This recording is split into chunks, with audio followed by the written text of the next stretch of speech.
The following segment is sponsored by Oakview Medical Associates. Doctors across the country will tell you one of our biggest health problems is obesity, but lifestyle medicine can help with that. Dr. Nita Bajor from Oakview Medical Associates is triple board certified in family medicine, lifestyle medicine, and obesity medicine. So she's here to talk to us about that. Good morning, Dr. Nita. Good morning, Margaret. How are you? Good. It's good to see you.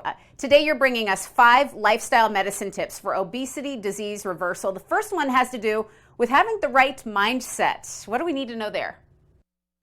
I think mindset is the most important, right? In any setting, you want to really have the right thought. So I believe your thoughts make up who you are. So if you start practicing healthy thoughts, think good of yourself and of others around you, then you're more likely to believe in the best version of yourself health-wise, and that'll lead you to make healthy choices. You'll be amazed once you start thinking healthy, start thinking that you don't have all this disease burden system within you. You can actually start making choices that are good for you. And I've seen that so much in patients. When I teach them positive thinking, they actually do much better long term. And you also recommend intermittent fasting or time-restricted eating. What can we understand about that?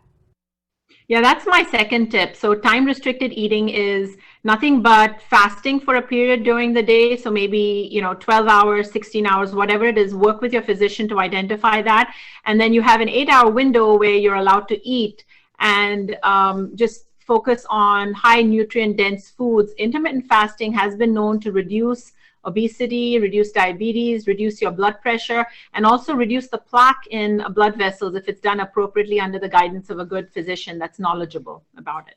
Very good. And you say people should set smart, attainable goals. How do we do that?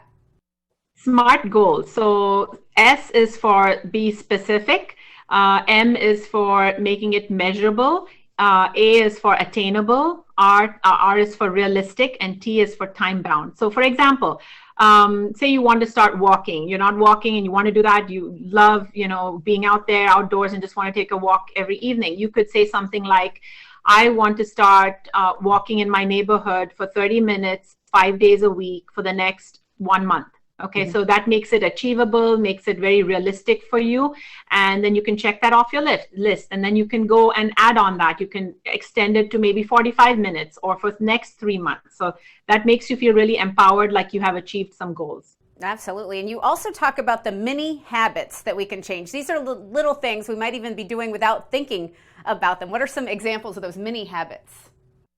Mini habits could be like just, cutting sugar out of your diet, making a decision that you're not going to have any sugar beverages, that you're going to choose a whole fruit versus something processed like fruit juice.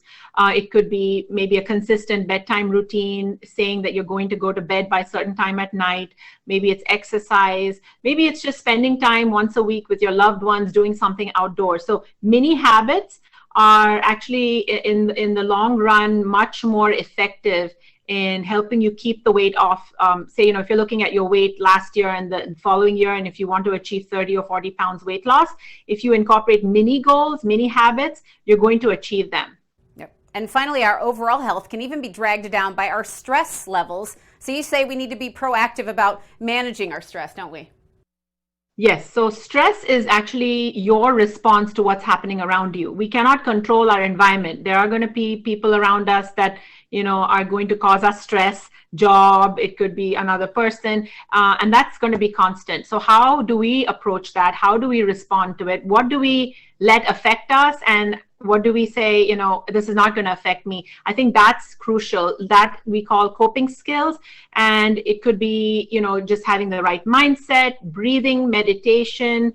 There are a lot of tools we have in lifestyle medicine. So I really work with each patient. Personalized approach really gives me what I need to do for their life. I've had patients come to me with panic attacks, 5 to 6 ER visits. It's not their heart, it's anxiety. And working with them really helps me identify the things in their life that they're getting stressed about. Once we manage that proactively, they're healthy again. And they don't have to take all those medications that make them feel like, they're on multiple antidepressants and anti-anxiety medicines. I'm not saying that there is a usefulness of medications as well, but it's really important to identify your environment, your mindset, and that'll help you achieve good weight loss a really healthy lifestyle in the long run. Very good. And I know your patients appreciate that personalized approach you take. So it's special there at Oakview Medical Associates. You're located at 11 Five Works Plaza Court in Simpsonville. The number 627-0444. Dr. Nita Bajor from Oakview Medical Associates. Thank you so much for the conversation.